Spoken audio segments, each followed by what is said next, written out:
November 2024. Michigan. A video goes viral. 5 million views in 8 hours. A candidate admitting to election fraud. Timestamp 3 days before the election. News outlets scramble to verify. By the time they confirm it's fake, 12 million people have seen it. 40% believe it's real. This didn't happen yet, but every piece is already in place. The technology exists. The infrastructure is ready. The precedent is set. Someone will use it. You just watched 2 episodes. Episode 1, your money flowed up. Episode 2, your freedom is being programmed. Now, Episode 3.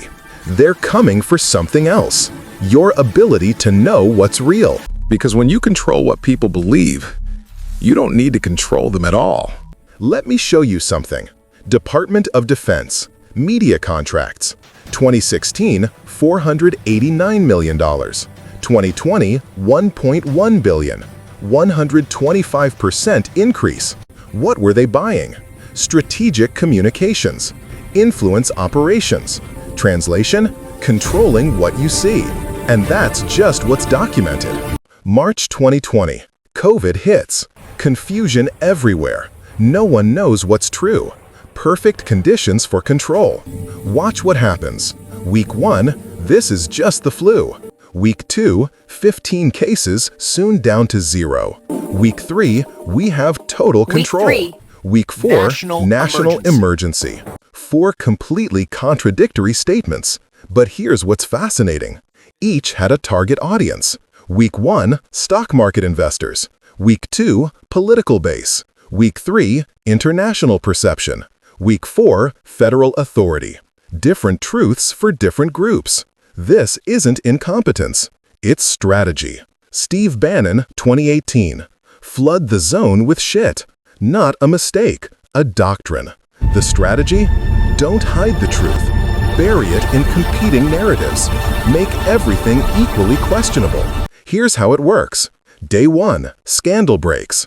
Day 2, issue 47 different responses. Day 3, media debates which version to cover. Day 4, original scandal forgotten. What does the public remember? Confusion. And confused people don't ask questions. They just pick a side and fight. January 2012. You probably don't remember this. Facebook conducted an experiment. 689,303 users. No consent. No disclosure. They manipulated your newsfeed. Some saw positive posts. Others saw negative posts. Then they measured your behavior. Result? See negative content, you post negative content. Emotions are contagious. Published in a scientific journal 2014. Public outrage. Congressional hearings. Facebook apologized. But here's what they didn't apologize for. Proving the technology works. If Facebook can control your mood, what can a government do? For decades, presidents faced the press. Questions, answers, accountability. Then something changed.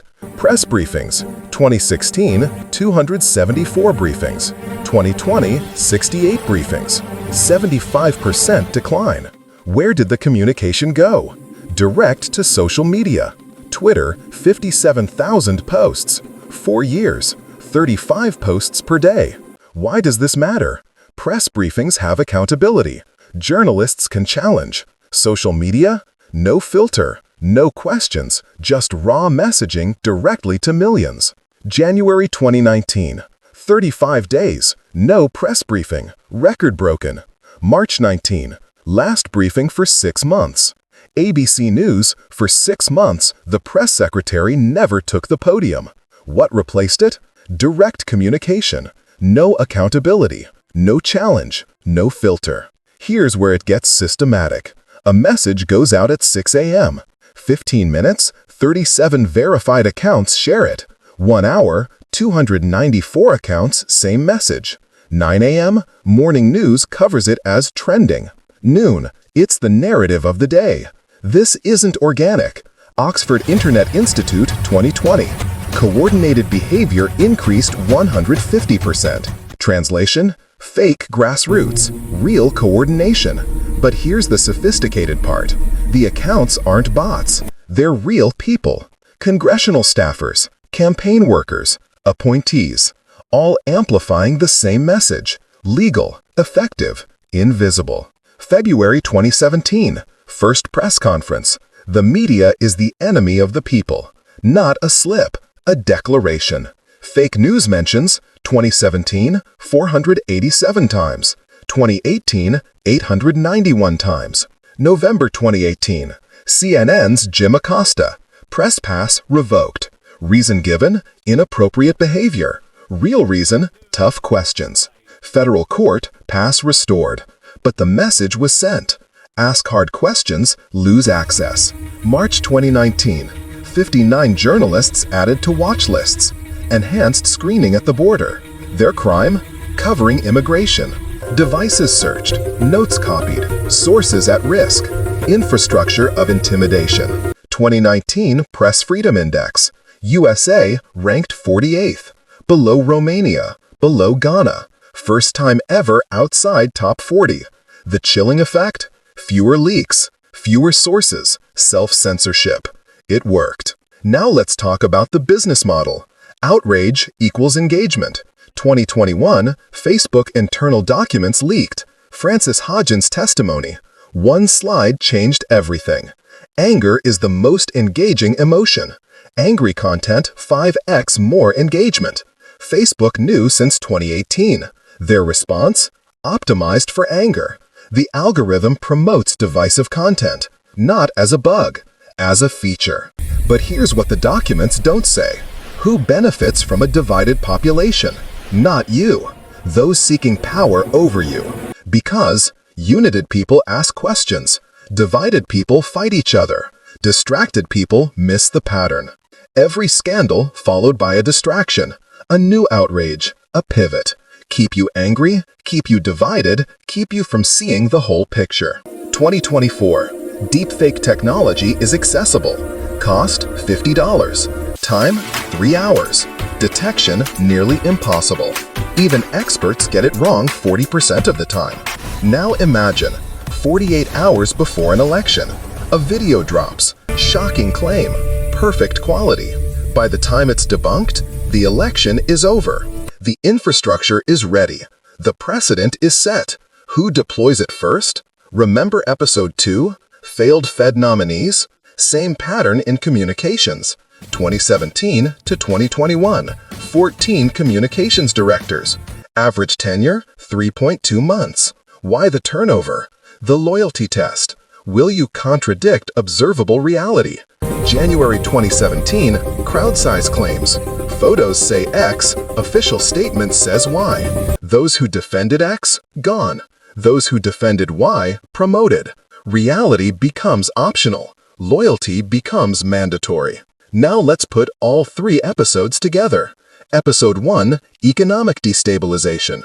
Creates fear. Demands action. Episode 2, Currency Control. Offers solution. Requires surrender. Episode 3, Information Warfare. Controls narrative. Silences dissent. Together, the perfect storm. Not for democracy, for autocracy. And here's the terrifying part. None of this is illegal.